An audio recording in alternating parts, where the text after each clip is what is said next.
Good morning, everybody, and welcome back to Coffee with Craig, where we talk all things firearms policy, Second Amendment advocacy, civil rights, politics, you name it. We're talking about it right here on Coffee with Craig. So please take a moment to like and share this video feed or our podcast if you're actually just listening to us. Let your folks know so that they can be a part of the discussion as it's taking place. Also, I want to remind you, go to fpcgear.com. That's fpcgear.com. Now, at fpcgear.com, you can find all sorts of cool stuff, T-shirts, hoodies, coffee mugs. It's a great way to support the Second Amendment because every dollar that you spend there is going to go right back into the fight for our right to keep and bear arms. But not only that, you're going to look good doing it. That's fpcgear.com.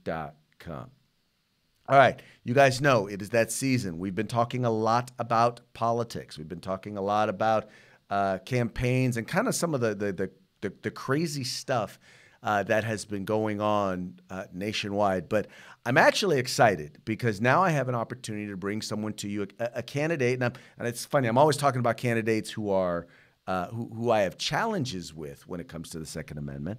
But today I have the opportunity to have on the show an individual who understands and gets the Second Amendment and really gets it not just from a firearms perspective, but from a civil rights perspective. He's running for governor in the state of New York. And with that, I wanted to welcome to the program Mr. Larry Sharpe. Larry, how are you doing today?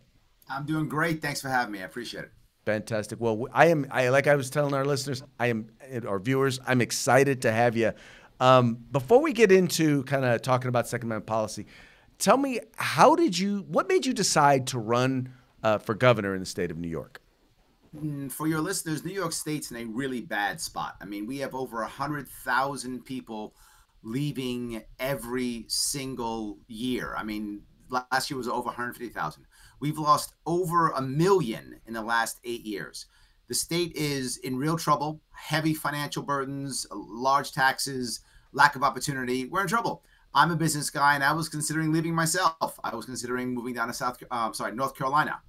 And at one point I said, what am I doing? I need to stop and stand and fight for my state. I'm born here. I'm raised here. I love this state. It's a beautiful state, and I don't want it to go away. I mean, people love New York State. They just hate the government. So let's change the government and we have a beautiful state again. So I'm here to actually give answers. Right now, if any of you are following, it's very similar to what's happening throughout most of the country this year. And that is, people don't have any real answers.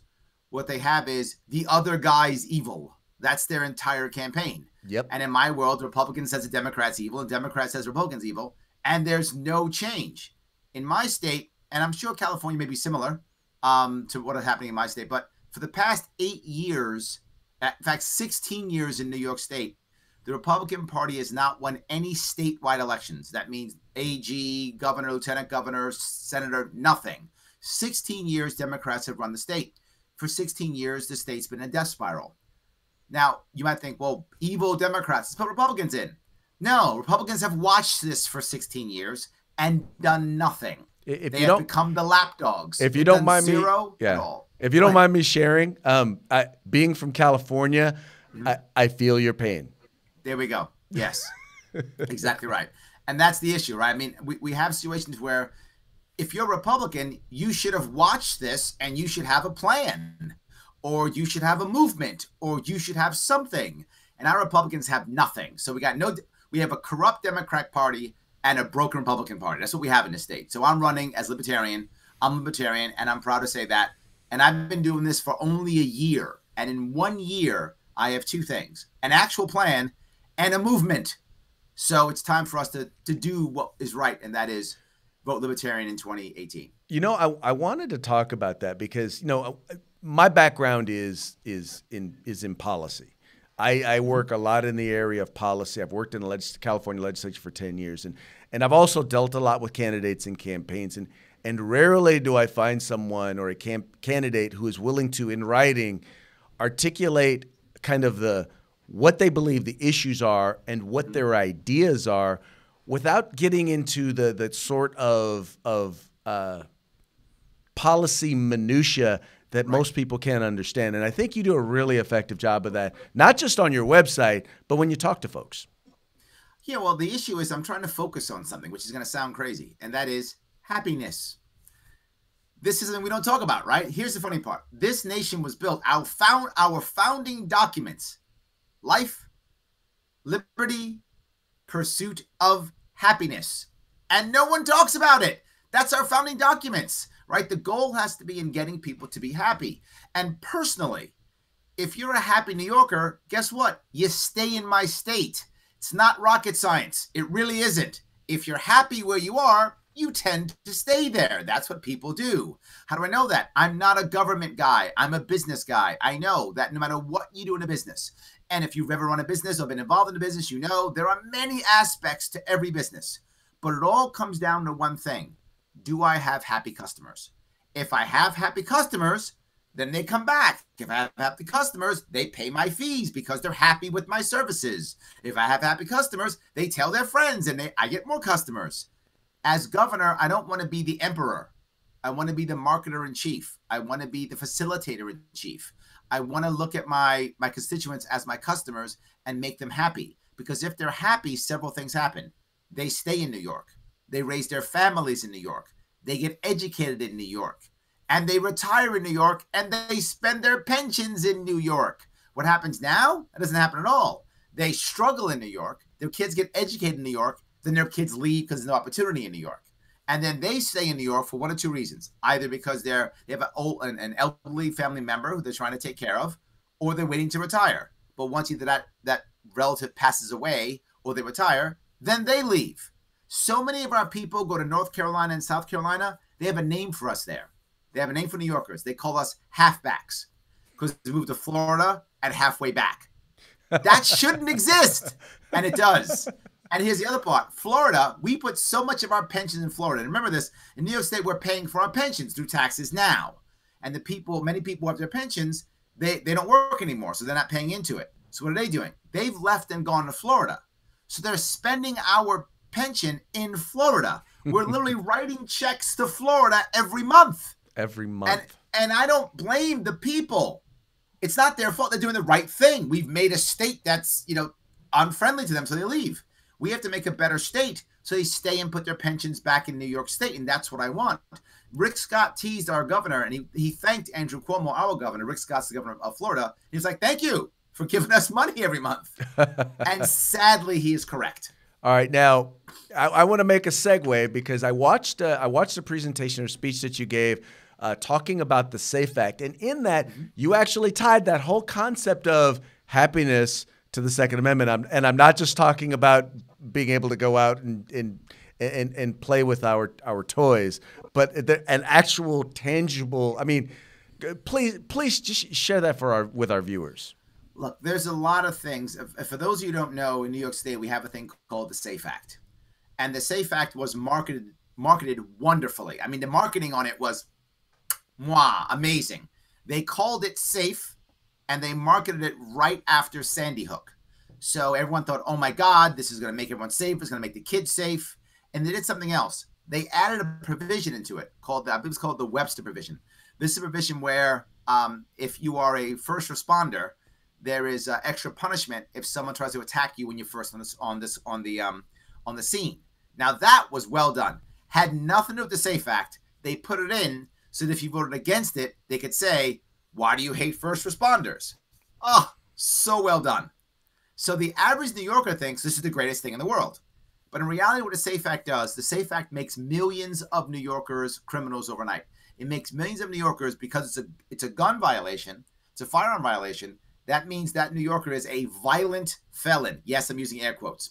A person is a violent felon literally because they have a piece of plastic on their firearm that His Majesty, our King, has decided is evil, or because their magazine will hold 11 rounds versus 6. I mean, that's the kinds of things it did. But it's something else. It also made our medical community part of a secret state police. Now they have to report on everybody to a point where literally this kind of thing happens. You get into a car accident and you're being pulled into the emergency room and you're in pain. You're in a car accident and someone says, tell me how you feel. What's wrong? and you scream, I'm in so much pain, I want to die. And they write suicidal. They write suicidal. The next day or 2 days later, the state police come to your home and take your firearms. That's what's happening right now. And here's the worst part. People don't understand this. This affects our veteran community more than our non-veteran community, because veterans are more apt to have things like PTSD, TBI, issues like that. And they're also more apt to have firearms. And finally, they're also a community. So when one guy or gal knows, they tell the community, whoa, don't go get help, because when you go get help, your doctor's going to report you, and now you're going to lose your firearms. Now you have a situation where you have veterans literally having to say, hey, Craig, do me a favor. Take my firearms. Will you take these? Take my pistols. And what he just said when he says, take my pistols, he's saying to you, I put one of them in my mouth last night and I didn't pull the trigger. So what he's saying is, take my firearms. I don't trust myself, but I'm not going to get help because I'm afraid of losing them. Right. Wow, is that horrible? Nothing but bad. And then I say the last thing, and I tell people this. The SAFE Act actually makes a black market in ammunition, a black market in purchasing firearms, which now makes even our law enforcement, it makes their job harder. So just bad, bad, bad. And to be clear, the Republican in my state says, what can you do? The Republican lieutenant governor candidate in my state says, this act doesn't go far enough. Republicans, not Democrats. Democrats are like, this is great, keep going. Let's do SAFE Act 2, 3, and 4. Republicans don't care. I'm the only guy saying this has to go. And I'm saying this because I want to make sure that people who need help get help. I want to make sure that our culture changes. I want to make sure that our law enforcement has an easier job. These are all reasons. Note what I didn't mention at all was the constitutionality of it. Right. Why? Because the left doesn't care. They don't care. That's why I don't bring it up. Rules I'm talking and law about what actually matters. Rules and laws mean absolutely nothing to them unless it advances their position. Otherwise, constitutionality, they don't care. The average person on the left actually doesn't even care about that. The average person on the left wants to feel good. Yeah. The average person. The average, I live in New York City. I know lots of them. You live in California. You know lots of them. The average one just wants to feel good about something. They want to feel good about something. And SAFE Act, kids, first responders, wow, that feels great. Let's support that. But then when I show them it's not so great, and then here's a way of feeling better about it, they tend to say, you know what, Larry, you're okay. Yeah, all right. This is how we can move the Second Amendment. Not by just going, it's wrong, Second Amendment is the Constitution. That's not working. We can see that argument is failing. So I've changed the argument to, is it good? And you see people begin to go, oh, yeah. So I also bring up the idea, I think I mentioned this, about school safety. I don't bring up school safety when I talk about firearms because they're not related. Right. I bring up school safety when it comes to education, unhappy kids. Now, the sad part is the Republican Party constantly brings up school safety when it comes to firearms. If you ask them about the SAFE Act in my state, they'll say, well, SAFE Act, dodge, school safety and mental health. Well, that's a dodge. The Second Amendment is the Second Amendment for an important reason. The First Amendment is the most important amendment over all of them because without freedom of speech, freedom of religion, freedom of association, freedom of the press, we don't have a society. Right. That's the number one. That's why it's number one. And I get that, and I'm on board. That you got to have that. You don't have that, we don't have America. So we have to have that. But after that, the next one, what's the Second Amendment? The one that protects the first. That's why it's important. That protects the number one. So that's why it's number two. That's the whole reason behind it. So when I bring this concept up, the right goes, oh, yep, got it. I'm in. The left begins to go, oh, yeah, maybe. What I'm trying to get from the left as a general rule is not to all of a sudden be pro 2A or even pro firearm. I want them to be apathetic. And that may seem odd, but that's all I want. Because here's what I want. I want to make sure that the left just says, if you want to have your gun, have your gun. Just leave me alone. Well, exactly. That's all I want. You want them to be pro-choice? You want them to choose. Yes. Which you talked about that. Yes. The Second Amendment is about choice. Yes, and it's it about is. being able to live the life that you want to live, the life that will make you happy. Yes. Now, look, I choose right now because I live in New York City. For me to own a firearm, I am basically asking to go to prison. I don't want to go to prison. So when I shoot when I leave. You know, in the libertarian world, I travel across the country. So I'll shoot when I go to Oklahoma, or I'll shoot when I go to Utah. That's when I shoot. I don't shoot in New York State. So for me, I say right now, I choose to defend myself with my wit and my words. It's my choice. But maybe one day I might want to choose to defend myself with a firearm, or not, or both. Either way, that's my choice. That makes me happy. And you choose to defend yourself the way you want to defend yourself. And that's good. What's supposed to happen, it's not happening. But what's supposed to happen is any executive, mayor, governor, president, plus all their police forces, whatever those forces are, whether they're military, state police, insert thing here, their job is to support the Constitution. They take the same oath I took as a Marine, which is to support and defend the Constitution against all enemies, foreign and domestic. Not to support and defend every single American or every single New Yorker or every single Californian. That's not what you're supposed to do. You support the Constitution and our rights, then the Constitution supports our rights, and then we support and defend ourselves. That's how it's supposed to work. It isn't working that way now. And I discuss this often. If you want to rely on the police, you should be able to. Right. But if you want to call 911 after, it's fine too. I don't mind. Yes, it's fine too. Well, but all I'm saying is, yeah. Yes. Ultimately, you know, I think you hit the part of the thing is you hit the nail on the head. Is understanding that our self-defense, defense of our family, it's our responsibility. Yes, and we can decide how we wish to do that. Yes, but we have a right, and not just a right. We have a responsibility to do so. And when the government says, "I'm going to now abdicate you not just of that right, but I'm also going to remove that responsibility for you to be able to do so." I'm going to clarify. They're not removing the responsibility. They're just removing the right and the ability for you to be able to do so. New York City's even worse. You know, you can't even have mace. You can't have a gravity knife. I mean, no way of defending yourself at all in New York City. New York City's horribly bad. But let me go to school safety anyway, because there's an issue here. People will often say this. If you worry about school shootings, people will say constantly, look, if you're on the left, gun-free zones. Get rid of guns. That's the answer, gun-free zones. Or they'll say put metal detectors up, right? So turn the school into a prison. Or if you're on the right, they'll either say, yep, school into a prison, or they'll say, put a resource officer there. Yeah, do that. None of these things are going to work. What's killing our children is not firearms. What's killing our children are three things: lack of purpose, lack of community, and loneliness. That is what's killing our children. All these school shootings, while they are murders, absolutely, at their core, they're not. At their core, they're public suicides. That's what they all are. You don't stop a guy or gal from committing suicide by putting a resource officer there. How do we know this is true? Because all of these public suicides are planned.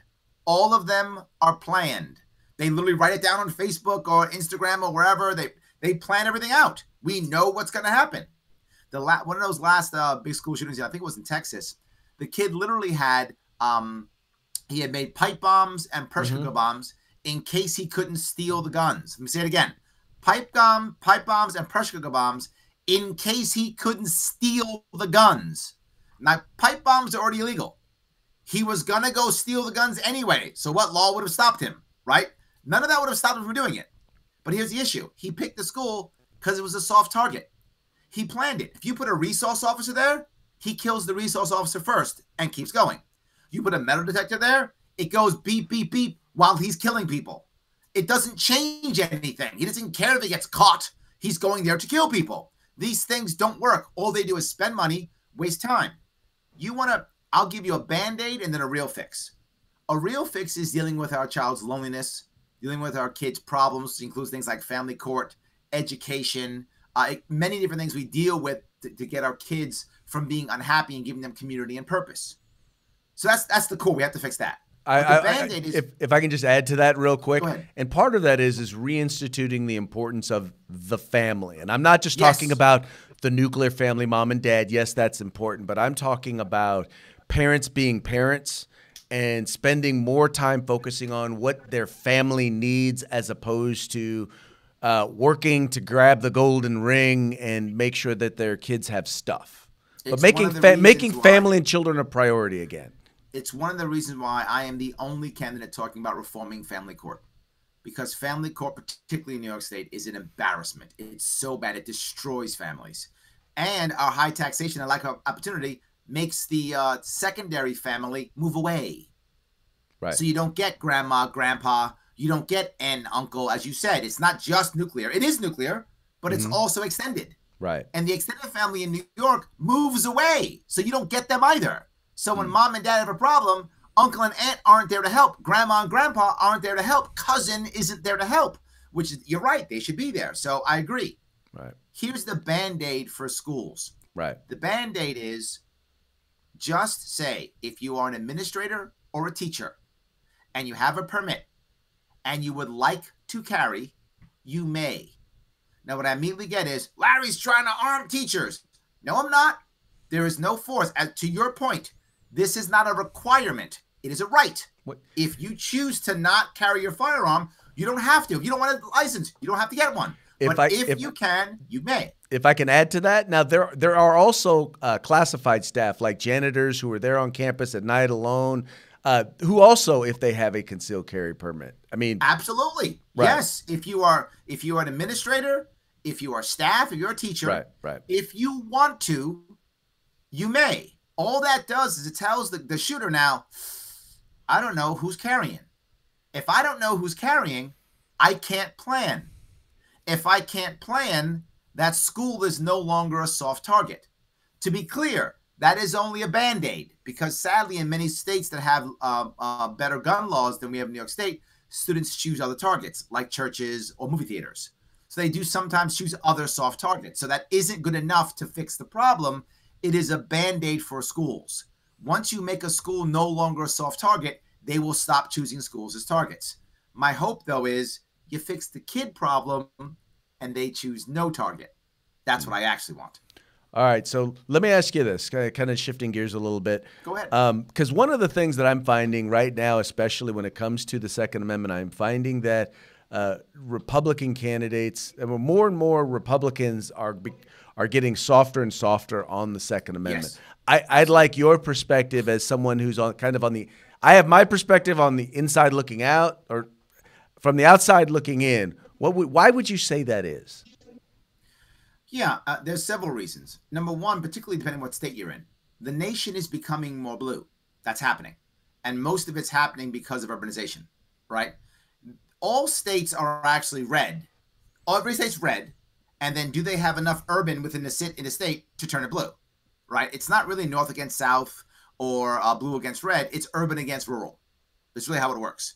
So if your state is more rural, you'll probably be red. If your state's more urban, you'll wind up being blue. So most states are becoming bluer. The nation is becoming bluer because of urbanization. That's what's happening now. So if we don't make that change now, we're going to have a problem.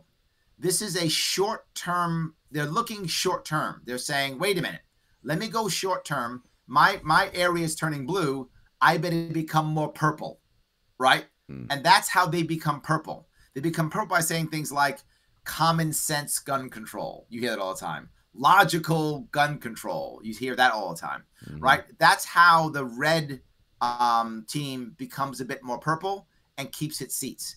It's short-term thinking. It's the fear of getting the blue, but it's something else. You're also finding people who aren't voting anymore. In New York State, 70% of New Yorkers don't even vote. So they're sometimes trying to grab the other side just a little bit, just enough to get to grab the side, just enough. And they think if they sound hard on A, but not so hard on B, they can grab the other side. But the other thing is, no one has an actual answer. That's the problem. They don't have. I'm actually giving you an answer. No one else has one. When you spend your entire career going, the other guy's evil, and that's all you do, you don't actually have a policy team or any policy. When a mom comes to you and says, my son or my daughter was killed by a gun, what are you gonna do? Well, you don't have an answer. And what I've found oftentimes is, and this is what I once again what I liked about a lot of what I've read and I've seen about your candidacy is sometimes that answer is the government's not the answer. Yes. More government is not the answer. Sometimes it's a matter of The answer is getting the government out of the way so that you can, in this case, so that you can protect and defend yourself and your family and your community and your schools. Well, the thing that I often bring up, and a phrase I use a lot, is I want to facilitate, right? The issue is just getting government out of the way. If you just do that, that will often make things worse because of two things. One, many of the problems we have is because of government Band-Aid on top of government Band-Aid on top of government Band-Aid. And the actual bottom part's never been fixed. So if you just pull the Band-Aid off, you have a massive open wound, right? True. That's one issue. So you probably want to try to facilitate one coming off at a time, because government often has a problem and then makes more problems on top of it. So that's option one. Option two, if you pull it out too fast, people become afraid. And people who are afraid make bad decisions. Yes, they do. Remember, as a general rule in America, it's rare that the government just takes away our rights. Almost always, we vote them away because we're afraid. Yep. That's what usually happens. So I'm trying my best to not make New Yorkers afraid. If I make them afraid, they're going to make bad decisions. That's just human nature. So I want to facilitate that next piece. I'm always saying, well, okay, how do we shift into this? How do we move into this? How do we kind of prop this thing up with something that's not government, then move the government out? That's the way I'm constantly trying to do this. And the problem is, that's not a quick fix. So I have two problems. One, the person who goes, but I have to fix it now. Or the hardcore libertarian who goes, it's not no government now. And I can't do either. Right. Well, and that's, there is marrying. And the challenge, I think, of any politician is marrying the ideological with the practical. Yes. And making the two actually work. I find I deal with a lot of politicians who are really good ideologues. Yep. But they have absolutely no ability or understanding of how they're going to take their ideology and implement it as policy. Then I have people who really, truly understand policy, but because they really don't have any sort of an ideological backbone, they can be bought and sold and will and literally will cave and will lose any sort of support that they had amongst people who thought they were with them ideologically. I completely agree. Look, I learned this stuff when I'm in business, right? I'm the guy who goes into other companies and helps them to fix them, right? And when I go in, I'm the enemy. I'm the outsider. That's who I am. So I have to go in and figure things out. I have to make sure it actually works. Because at the end of the day, the business owner doesn't care if my ideology was good or not. He cares, is his company working or not? That's what he cares about, right? So if I make it work better, I'm doing a good job. Same idea. I think of government the same way. The funny thing is, did you happen to see my Joe Rogan interview? As a matter of fact, I did. There we go. At the end of that interview, Joe Rogan teases me. He says, Larry, these are great ideas you're talking about. I love these ideas. Whose are they? I said, well, yeah, we made them. He goes, well, you better lock those ideas down. I said, what do you mean? He goes, someone's going to take them. And I said, if you remember, good. Good. Take them all. Please, I'll go home, go back to work. I don't do this anymore. Take my ideas and fix my state, and I'll be happy. But here's the funny part. No one has. No. No one's taken my ideas because the people I'm running against are career politicians who can't think the way I think. They've never been in the real world. They've never had to hire and fire. They've never had to grow a business. They don't know what this is like at all. They have no idea. I would say they can't drain the swamp because they live in the swamp. They can't fix the establishment because they are the establishment. Asking them to make real change is asking them to burn their own house down. It's not going to happen. Well, and sadly is that I think there are some people who want to do that, but I think lack either they lack the backbone. They're unwilling to stand. My attitude is leadership. Leadership is not being in front of or running a large organization or effort or movement. It's going a direction, other people seeing that direction, believing that's the right direction, and following. Yes. That's what leadership is. And you are so right. Sometimes that means that you are leading an army of one. Mm-hmm. Well, this is what I'm saying, right? If my point is, I'm growing an infrastructure right now. That's what I'm doing. I'm trying. My team is a large team, it's a real big campaign, many people working on it. And so that means that next year and the year after, all those people are now available to help others who believe the same way I believe, right? You want to be a leader, but you also want to have people who can follow you. And right now I'm trying to build that infrastructure out so that now next year and a year after, that infrastructure will be there for people. That now if you're one of those leaders who wants to make these things happen, there are people who can support you. Well, sir, I want to thank you. This is like I said, there are not many politicians who impress me, and you impress me. I like what I hear. Well, look, I don't know that we agree on everything, but then I don't agree with anybody on anything except my wife, and that's because she makes me. I'm agreeing with the 80. I go with the 80-20 rule. I want you to agree 80%, right? And I say 80% for two reasons. If you're a business guy, you know the old 80-20 rule, right? 80%, that's the key number. Yep. But also, Ronald Reagan was my first commander-in-chief as a Marine. Mm-hmm. And I never forget that. And Ronald Reagan always said, if you agree with someone 80% of the time, then you are their political ally, not their enemy. Mm-hmm. So if we're good 80%, we're allies. All right? We're going to disagree. Exactly. And look, as long as we're intellectually honest with each other, and number one, the second thing I have to say, we respect each other, we can get around those issues. We absolutely can. You know, people fight often about left and right, and they think it's ideology. Right. It's not really ideology. If you look back, if you're old enough, you remember a Carter Democrat versus a Clinton Democrat versus an Obama Democrat are different Democrats. Right. A Reagan Republican versus a Bush Republican versus a Trump Republican.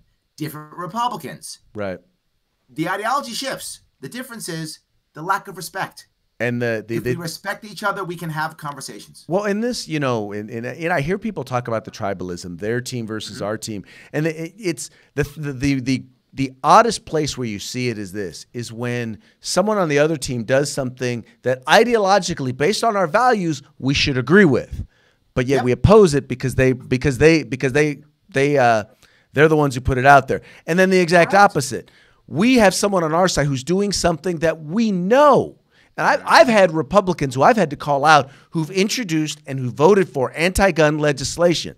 I call them out on it, and they treat me like I'm the traitor. I'm like, no, I read our platform. I know what it says about the Second Amendment. Right. I'm standing up for the Second Amendment. Your bill is anti-gun. Yes, absolutely. I'm with you. Anyway, look, I'm with you. Once again, look, let me if people care and want to help, they can go to LarrySharpe.com if they care. And if you don't care, I get it. I hope I was entertaining at least. But at a minimum, I hope you had a good time listening. If you want to support and help, go to LarrySharpe.com or go to my Facebook page, Larry Sharpe for New York. If you know people in New York, if you don't live in New York, tell them about my campaign. Name recognition is my #1 issue. This is a winnable race for me if my name gets out there. When people hear what I have to say, they very often want to vote for me. So this is a winnable race. The number one thing to remember is, if I come in first, I'll start the changes. If I come in second, there'll be a microphone in my face every single day, and I'll keep talking about the changes. So we'll still get changes just a little bit slower. So if you can support it, go ahead. It's Larry Sharpe with an E, and the E stands for electable. The electable libertarian. I love it. Got it. Larry, thank you so much. We appreciate you coming on. Have a good day, my friend. Thank you. All right, sir. All right, folks. Well, hey, that's going to be it for today's Coffee with Craig. We very much appreciate you guys tuning in. We appreciate you guys liking and sharing these videos so that all of your friends can know about the Firearms Policy Coalition. We are the home in the fight for civil rights. Got to use them or you're going to lose them. You guys take care. If you like our videos, follow, subscribe, like, and share.